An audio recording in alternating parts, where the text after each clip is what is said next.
এমনও হয়েছে যে ৬ ঘন্টা পেরিয়ে গেছে, এক ফোঁটাও জল খাওয়া হয়নি। প্রায় বলতে গেলে 70% স্টুডেন্টদেরই এই প্রবলেমটা ফেস করতে হয়। পালমোনারি যে ইউনিটগুলো থাকে বা চেস্ট ওয়ার্ডগুলো থাকে সেখানে কিন্তু টিউবারকিউলোসিস পেশেন্টও থাকে। এই জিনিসগুলো যারা মেনটেন করে না তাদের কিন্তু ভাইরাল ইনফেকশনস হওয়ার চান্স থাকে। তবে আমাদের যখন এরকম কারো কিছু হতো তখন কিন্তু আমাদের পুরোপুরি আইসোলেশনে রাখা হতো। হেই everyone, welcome back to my channel. আমি জানি আমি অনেকদিন ভিডিও বানাইনি, একটা অনেক লম্বা গ্যাপ হয়ে গেছিল, কারণ আমি সার্টেন রিজনসের জন্য একটু অসুস্থ হয়ে গেছিলাম। এখন আমি পুরোপুরি রিকভার করতে পারিনি, কিন্তু এখন থেকে আমি রেগুলার হব, রেগুলার ভিডিও দেবো, সো ডোন্ট ওয়ারি। সো আজকের ভিডিওটা আমি স্পেশালি অ্যাওয়ারনেসের জন্য বানাচ্ছি। যারা পরবর্তীকালে নার্সিংয়ে অ্যাডমিশন নিতে চলেছে বা অলরেডি নার্সিং করছে তাদেরকে আমি কিছু বিষয়ে অ্যাওয়্যার করতে চাই। যারা নার্সিং করতে ইচ্ছুক বা যারা নার্সিংয়ে অ্যাডমিশন নিতে ইচ্ছুক তারা একটা জিনিস মাথায় রেখো, আমাদের বিভিন্ন রকম হেলথ ইস্যুস স্টার্ট হয়ে যায় যখন আমরা অ্যাডমিশন নিই বা শুরুতেই ফার্স্ট ইয়ার বা সেকেন্ড ইয়ারে যখন আমরা পড়ি, বিভিন্ন রকম হেলথ ইস্যু আমাদের স্টার্ট হয়ে যায়। তো আমি আজকে আলোচনা করবো এই হেলথ ইস্যুগুলোর ব্যাপারেই, যে নার্সিং স্টুডেন্টরা এত পরিমাণে এই হেলথ ইস্যুগুলো ফেস করে। বেশিরভাগ নার্সিং স্টুডেন্টরাই কিন্তু নার্সিংয়ে অ্যাডমিশন হওয়ার পরেই এইসব হেলথ ইস্যুগুলো ফেস করতে থাকে এবং পরবর্তীকালে যদি ঠিক সময় স্টেপ না নেওয়া হয় বা ঠিক সময় যদি অ্যাকশন না নেওয়া হয় বা ট্রিটমেন্ট না করানো হয়, পরবর্তীকালে কিন্তু সেটা বড় একটা ইস্যু হয়ে দাঁড়ায়। যত আমরা এই নার্সিং এর লাইফস্টাইলের সাথে নিজেকে মানিয়ে নেওয়ার চেষ্টা করি, আমাদের কিন্তু হেলথ স্টেটাসটা ডিসরাপ্টেড হয়। ঠিক আছে, আমরা আগে যেরকম আমাদের হেলথ স্টেটাসটা ছিল, আগে যতটা আমরা সুস্থ ছিলাম, ধীরে ধীরে কিন্তু আমরা অসুস্থ হয়ে যাই। তার বিভিন্ন রকম কারণ রয়েছে। প্রথম কারণ হচ্ছে এই যে বিজি লাইফস্টাইল, তার উপর হচ্ছে এই লাইফস্টাইলের মধ্যে প্রত্যেক দিন মর্নিং ইভিনিং নাইট ডিউটি, এই যে এত ডিউটি আমরা করি, তার সাথে সাথে এই যে হসপিটালে অনেক সময় কি হয়, বিভিন্ন রকম পেশেন্টস থাকে, আমরা সবাই হয়তো সেরকম প্রিকশন নিয়ে কাজ করি না। তো এই রিজনগুলোর জন্যই না বিভিন্ন রকম হেলথ ইস্যু আমাদের স্টার্ট হয়ে যায়। সেটা ফার্স্ট ইয়ারে হোক, সেকেন্ড ইয়ারে হোক বা থার্ড ইয়ারে হোক, বিভিন্ন রকম হেলথ ইস্যু আমরা ফেস করি। তো আজকে আমি এই হেলথ ইস্যুগুলো নিয়েই আলোচনা করব, যেই হেলথ ইস্যুগুলো most of the students face করে। এই নার্সিং অ্যাডমিশন নেওয়ার আগে যে কোনো রকম হসপিটাল থেকে আমাদের কিন্তু পুরো head to foot check up করাতে হয়, যে আমরা মেডিকেলি ফিট কিনা এই নার্সিং প্রফেশনে এন্টার করার জন্য, বা আমরা এই ডিউটি করব প্রতিদিন সেগুলোর জন্য আমরা ফিট কিনা প্রপারলি, তার জন্য কিন্তু পুরোপুরি একটা মেডিকেল ফিটনেস সার্টিফিকেট লাগে বা মেডিকেল ফিটনেস, আমাদের বিভিন্ন রকম মেডিকেল ফিটনেসের ডকুমেন্টস লাগে অ্যাডমিশনের আগে।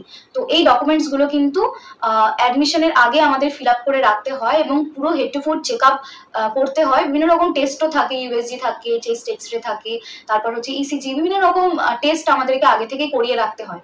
সো এই টেস্ট রিপোর্টগুলো কিন্তু পরবর্তীকালে যখন আমরা বিভিন্ন নার্সিং ইনস্টিটিউশনে অ্যাডমিশন নিই, সেটা বিএসসি নার্সিং হতে পারে, সেটা জিএনএম হতে পারে, এই টেস্ট রিপোর্টগুলো কিন্তু সাবমিট করতে হয় এবং পুরো যে মেডিকেল প্রফর্মাটা আছে ওটা কিন্তু সাবমিট করতে হয়, যে আমরা প্রপারলি ফিট কিনা এই প্রফেশনের জন্য, বা আমাদের মানে বডিতে কোনো রকম প্রবলেমস আছে নাকি সেগুলো ওখানে কিন্তু মেনশন করা থাকে। এই টেস্টগুলো করানোর পেছনে কিন্তু অনেক রকম কারণ রয়েছে। আমরা যে 3 বছর বা 4 বছরের জন্য একটা প্রফেশনে যুক্ত হচ্ছি, আর প্রতিদিন আমাদের যে এত এত ডিউটি করতে হবে, তো আমরা ডিউটিটার জন্য ফিট কিনা, বা আমরা এই যে হোস্টেল লাইফ স্টার্ট করব, আমরা একটা নির্দিষ্ট অথরিটির আন্ডারে এবার এন্টার করব এবং ওদের আন্ডারেই আমরা হোস্টেলে থাকবো 3 বা 4 বছরের জন্য। তো এই সময়, এই পিরিয়ডটাতে আমাদের যদি কখনো কোনো মেডিকেল ইস্যু হয়ে থাকে বা আমাদের যদি হঠাৎ কোনো মেডিকেল এমার্জেন্সি হয়, যাতে আমাদের হেলথ স্ট্যাটাস সম্বন্ধে তারা প্রপার নলেজ রাখতে পারে, সেই জন্যই এই ডকুমেন্টসগুলো ওদের অথরিটির কাছে সাবমিট করতে হয় এবং ঠিক সময় স্টেপ নিতে পারে বা অ্যাকশন নিতে পারে, এবং আমাদের হেলথের বিভিন্ন রকম ডকুমেন্টসগুলো যাতে তাদের কাছে প্রেজেন্ট থাকে, সেই জন্যই কিন্তু এই মেডিকেল ফিটনেস সার্টিফিকেটগুলো তাদের কাছে সাবমিট করতে হয়। তো এইসব ডকুমেন্টস সাবমিট করার পর আমরা যখন কোনো কলেজে অ্যাডমিশন নিই, তারপর কিন্তু জিএনএমদের ক্ষেত্রে আমরা যেহেতু জানি যে হোস্টেল ম্যান্ডেটারি, এবং বিএসসি নার্সিংদের ক্ষেত্রে আমরা জানি যে হোস্টেল ম্যান্ডেটারি নয়। তো জিএনএমদের ক্ষেত্রে কিন্তু তুমি একটা নতুন জায়গায় 3 বছরের জন্য নিজেকে অ্যাডজাস্ট করছো, সেখানে কিন্তু বিভিন্ন রকম প্রবলেম ফেস করতে হয় নার্সিং স্টুডেন্টদের। তার মধ্যে সব থেকে বড় প্রবলেম হচ্ছে এই হেলথ ইস্যুগুলো। বিভিন্ন রকম হেলথ ইস্যু কিন্তু আমাদের ফেস করতে হয় এই 3 বছরে। তো সবার প্রথমেই যেটা আমি বলবো, যেটা মোস্ট কমন হেলথ ইস্যু, যেটা প্রায় বলতে গেলে 70% স্টুডেন্টদেরই এই প্রবলেমটা ফেস করতে হয়, সেটা হচ্ছে ডায়রিয়া এবং ডিসেন্ট্রি। সেটা তোমরা হয়তো সবাই অনেকেই যারা ফেস করেছে তারা হয়তো রিলেট করতে পারবে। তো এই প্রবলেমটা কেন হয় বলতো? বিশেষ করে আমরা বাড়িতে যেরকম একরকম খাবার খাচ্ছি বা একরকম জল খেয়ে আমরা অভ্যস্ত, সেখানে গিয়ে কিন্তু আমাদের জল এবং খাওয়া দাওয়া পুরোপুরি চেঞ্জ হয়ে যায়। সেখানকার হোস্টেলের জল এবং খাওয়া দাওয়া কিন্তু আমরা প্রথম অ্যাডজাস্ট করতে পারি না। তারপর হোস্টেলের খাবার দাবার অনেকের পছন্দও হয় না, বেশিরভাগ ক্ষেত্রেই আমাদের কারোরই পছন্দ হয় না। তো অনেকে কি করে বাইরে থেকে খাবার অর্ডার করে খেতে থাকে। ঠিক আছে, এইবার আমরা বাড়িতে বাইরে থেকে খাবার অর্ডার করে যদি খাই বা বাইরে থেকে যখন খাই আমাদের প্রপারলি রেস্ট হয়, আমরা একটা ভালো রুটিনের ভালো লাইফস্টাইলের মধ্যে দিয়ে যাই, তো আমাদের সেরকম কিন্তু কোনো প্রবলেম হয় না। কিন্তু যখন আমরা হোস্টেলে থাকি তখন কিন্তু বাড়ির মতো পরিবেশ তো আমরা যেহেতু পাচ্ছি না, আমরা প্রপারলি রেস্ট পাচ্ছি না। হোস্টেলে বারবার জল আমরা ভরতে চাই না, যে কতবার জল ভরবো, একবারে জল ভরে রেখে দিই। তো জল ভরে রেখে দিয়ে ওই জলটাই 5 দিন 6 দিন বারবার করে আমরা খাচ্ছি।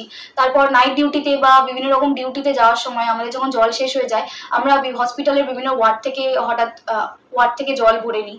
আমরা দেখিও না যে জলটা ক্লিন আসছে নাকি। তারপর বাড়িতে আমরা এক ধরনের খাবার খেয়ে অভ্যস্ত, একটা টাইমে খাবার খেয়ে অভ্যস্ত। হোস্টেলে গিয়ে কিন্তু আমাদের একটা টাইম অনুযায়ী চলতে হয়। সন্ধে মোটামুটি 7টা থেকে ডিনার আমাদের দিত, আর মোটামুটি 8:30-9টার মধ্যে আমাদের ডিনার কমপ্লিট হয়ে যেত। তারপর মাঝরাতে আমাদের খিদে পেত, তারপর আমরা এটা সেটা খেতাম। তো এই তারপর হচ্ছে রাত জাগা, এই নাইট ডিউটির সময় পড়ার চাপ, এই বিভিন্ন রকম লাইফস্টাইলের চেঞ্জের জন্য না আমাদের শরীর বিভিন্নভাবে অসুস্থ হয়ে যায়। আর বেশিরভাগ ক্ষেত্রে এটা একবার নয়, বারবার রিপিট হতে থাকে। মোটামুটি 3 থেকে 4 মাস পর পর কিন্তু এই সমস্যাটা বারবার দেখা দেয়। আর তার চেয়ে বড় কথা, আমরা কামাই করতে ভয় পাই, যেহেতু কামাই করলে মেকআপ ডিউটি করতে হবে, বিভিন্ন রকম প্রবলেমস রয়েছে। তো তার জন্য এই প্রবলেমটা একটা বিরাট বড় প্রবলেম হয়ে দাঁড়ায়। নেক্সট প্রবলেম হচ্ছে ইউটিআই বা ইউরিনারি ট্র্যাক্ট ইনফেকশন। তোমরা অনেকেই হয়তো রিলেট করতে পারবে ব্যাপারটার সাথে, যে যখন তোমরা ওয়ার্ডে ডিউটি করছো এরকম অনেক সময়ই হয়ে থাকে যে ডিউটির প্রচন্ড চাপ বা পেশেন্টের প্রচন্ড চাপ, এমনও হয়েছে যে 6 ঘন্টা পেরিয়ে গেছে, এক ফোঁটাও জল খাওয়া হয়নি, বা অনেক সময় পেরিয়ে গেছে, একবার ওয়াশরুমে যাওয়া হয়নি। এই প্রবলেমটার জন্য না প্রচুর স্টুডেন্ট ইউটিআই ভোগে বা ইউটিআই তাদের হয়ে যায়। তো ভীষণ প্রবলেম যাদের হয়েছে তারা জানে যে কতটা কষ্ট ইউটিআই হলে হয়। ভীষণ পরিমাণ জ্বর হয়, ইউটিআই কিন্তু অনেকেরই হয়, অনেকেই কিন্তু এই জিনিসটা নিয়ে ভোগে যখন হোস্টেল লাইফে প্রথম যায় তখন। নেক্সট যে প্রবলেমটা, সেটা একটা ভীষণ সিরিয়াস প্রবলেম, যেটা হচ্ছে অ্যানিমিয়া। অনেক স্টুডেন্টই এটা ফেস করে, হঠাৎ করে ভীষণ উইক লাগছে, হঠাৎ করে ডিউটি করতে একদম এনার্জি নেই, আর মাথা ঘুরছে, বিভিন্ন রকম মাথা যন্ত্রণা হচ্ছে, একটু কাজ করলেই হাঁপিয়ে যাচ্ছে। এই জিনিসগুলো কিন্তু তারা প্রথম ফেস করে।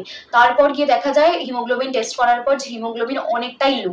একটাই কারণ যে খাওয়া দাওয়া ঠিক করে করছে না। তার উপর হচ্ছে ভেতরে যদি কারো কোনো রকম অসুস্থতা থেকে থাকে আগের থেকে, বা কোনো রকম আন্ডারলাইং হেলথ কন্ডিশন বা হেলথ প্রবলেম আগের থেকে থাকে, তো এটার জন্য হতে পারে। তো এটার জন্য এটা কিন্তু একদম ফেলে রাখবে না। হঠাৎ করে কিন্তু হিমোগ্লোবিন যদি তোমার নেমে যায় বা কমে যায়, তাহলে কিন্তু অনেক বড় একটা প্রবলেম হয়ে যেতে পারে, মেডিকেল এমার্জেন্সি হয়ে যেতে পারে। তো তার জন্য কিন্তু এটার প্রপারলি ট্রিটমেন্ট দরকার। ঠিক সময় কিন্তু হিমোগ্লোবিন টেস্ট করে এবং বিভিন্ন রকম যে ব্লাড টেস্টগুলো যেগুলো ডক্টর দেবে, সেগুলো কিন্তু টেস্ট করে প্রপার ট্রিটমেন্ট করানো স্টার্ট করে দিতে হবে। এইগুলো কিন্তু ফেলে রাখা যাবে না একদমই। এই যেই হেলথ প্রবলেমসগুলো আমি বললাম, প্রপারলি যদি ট্রিটমেন্ট না করা হয়, পরবর্তীকালে কিন্তু তোমার হেলথ ধীরে ডিটারিওরেট করতে থাকবে, আর তুমি বুঝতেও পারবে না যে কখন ওটা কমপ্লিকেটেড একটা ডিজিজ হয়ে দাঁড়াবে। তো এই জিনিসগুলো কিন্তু প্রথম থেকেই একদম ট্রিট করতে স্টার্ট করতে হবে। নেক্সট যে প্রবলেমটা, সেটাও কিন্তু একটা ভীষণ সিরিয়াস প্রবলেম, সেটা হচ্ছে হেপাটাইটিস এ। সেটা তোমরা সবাই হয়তো জানো যে এটা একটা ওয়াটারবোর্ন ডিজিজ। তো বিশেষ করে এটা কিন্তু গরমের সময় বেশিরভাগ স্টুডেন্টদের ক্ষেত্রে দেখা যায়। আমরা যখন বাইরে ডিউটি করতে যেতাম, অর্থাৎ বাইরের বিভিন্ন রকম হসপিটালে আমরা যখন ডিউটি করতে যেতাম, আর ভীষণ গরম পড়েছিল, অনেকে কি করতো, ওই বাইরের ওই জুস খেতো ঠান্ডা, বা আইসক্রিম খেয়ে নিত, বা ঠান্ডা জল কিনে আনতো বিভিন্ন রকম।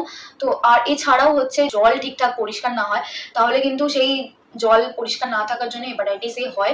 ঠিক আছে, আমাদের কয়েকটা স্টুডেন্টদেরও হয়েছিল হেপাটাইটিস এ। তারা কিন্তু প্রথম যে সিমটমটা ছিল ওই লুজ টুল ভমিটিং হচ্ছিল, এছাড়া জন্ডিস একটা সিমটম ছিল। তো তারা হসপিটালে অ্যাডমিট হতে হয়েছিল তাদেরকে, এমন কন্ডিশন হয়ে যায়। তারপর ধীরে ট্রিটমেন্ট করাতে ঠিক হয়ে যায়। তো হেপাটাইটিস এ কিন্তু এই স্টুডেন্টদের হওয়ার একটা চান্স থাকে। নেক্সট যে হেলথ প্রবলেমটা, সেটা হচ্ছে ভাইরাল ইনফেকশনস। তো আমরা তো বিভিন্ন রকম ওয়ার্ডে ডিউটি করি।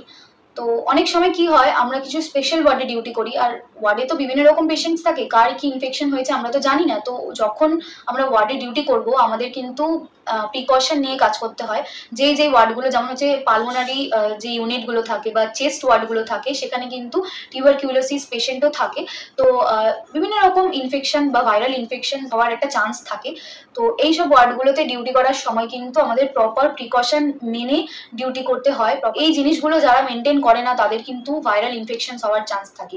তো এবার বুঝতেই পারছো ভাইরাল ইনফেকশন যদি হয় কারো আমাদের হোস্টেলে, তাহলে একজনের যদি হয় আর সেই রুমে যদি অন্য অনেকে থাকে, তারাও যদি প্রিকশন মেনটেন না করে, তাদের মধ্যেও জিনিসটা স্প্রেড হয়ে যাবে। তো যদি একজনের থেকে আরেকজনের এরকম স্প্রেড হতে থাকে, তাহলে কিন্তু অনেকের এই ভাইরাল ইনফেকশনে ইনফেক্টেড হতে পারে। তো তবে আমাদের যখন এরকম কারো কিছু হতো, তখন কিন্তু আমাদের পুরোপুরি আইসোলেশনে রাখা হতো, একটা আলাদা রুমে আমাদের আলাদা রুমের ব্যবস্থা করা হতো, এবং যার এই ভাইরাল ইনফেকশন বা কোনো রকম কোনো ইনকমিউনিকেবল ডিজিজ হয়েছে, সেগুলোর জন্য কিন্তু তাদেরকে আলাদা ওই রুমে আইসোলেট করে রাখা হতো, যতদিন না সে প্রপারলি ট্রিটমেন্ট পাওয়ার পর ঠিক হয়ে যাচ্ছে। ঠিক হয়ে যাওয়ার পর আবার সে আগের মতো আমাদের সাথে থাকতো, কিন্তু যতদিন না ঠিক হচ্ছে তাকে কিন্তু আইসোলেশনে রাখা হতো। এই জিনিসগুলো কিন্তু হওয়ার একটা চান্স থাকে যখন তুমি ডিউটি করবে বা তোমার ট্রেনিং চলবে। তো দেখো, হোস্টেলে থেকে কিন্তু পুরোপুরি 3 বছর বা 4 বছর সুস্থভাবে কাটিয়ে দেওয়াটা কিন্তু একটা বিরাট বড় চ্যালেঞ্জ। অনেকেই এরকম ছিল যে হয়তো খুব কম অসুস্থ হয়েছে, একবার না একবার অসুস্থ হয়েছে, কিন্তু খুব কম অসুস্থ হয়েছে। আর এবার অনেকে এরকমও ছিল যে বারংবার অসুস্থ হয়ে গেছে, এরকম অনেকেই ছিল। তো হোস্টেলে থাকলে না, মানে আমাদের লাইফস্টাইলটা এমনই হয়ে যায়, এই যে কাজের চাপ, তার উপর হচ্ছে পড়াশোনার একটা চাপ, তার উপর ঘুমের ঠিক নেই, খাওয়া দাওয়ার একটা সেরকম রুটিন নেই।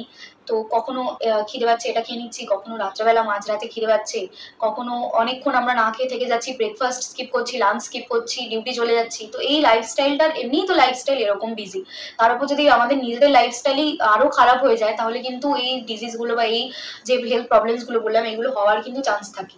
তো আমরা যদি আমাদের লাইফস্টাইলটা আগে থেকেই ভালো রাখার চেষ্টা করি, তাহলে কিন্তু আমরা খুব কম অসুস্থ হব বা আমরা পুরোপুরি সুস্থভাবে থাকতে পারবো। তো হোস্টেল লাইফে কিন্তু পুরোপুরি সুস্থভাবে থাকাটা একটা চ্যালেঞ্জ। তো যদি তোমরা এই জিনিসগুলো মেনে চলো, ভালোভাবে হেলদি লাইফস্টাইল লিড করার চেষ্টা করো, বা হেলদি লাইফস্টাইল লিড করো, ভালো খাবার দাবার খাও, বাইরের খাবার কম খাও, জল বেশি করে খাও, তাহলে কিন্তু তোমরা সুস্থভাবে এই 3 বছর বা 4 বছর কাটিয়ে দিতে পারবে। এবং বুঝতেই পারছো, যেহেতু যদি সুস্থ থাকো, তাহলে তোমার কোনো কামাই হবে না বা অ্যাবসেন্ট হবে না, আর তোমাকে মেকআপ ডিউটিও করতে হবে না স্বাভাবিকভাবে।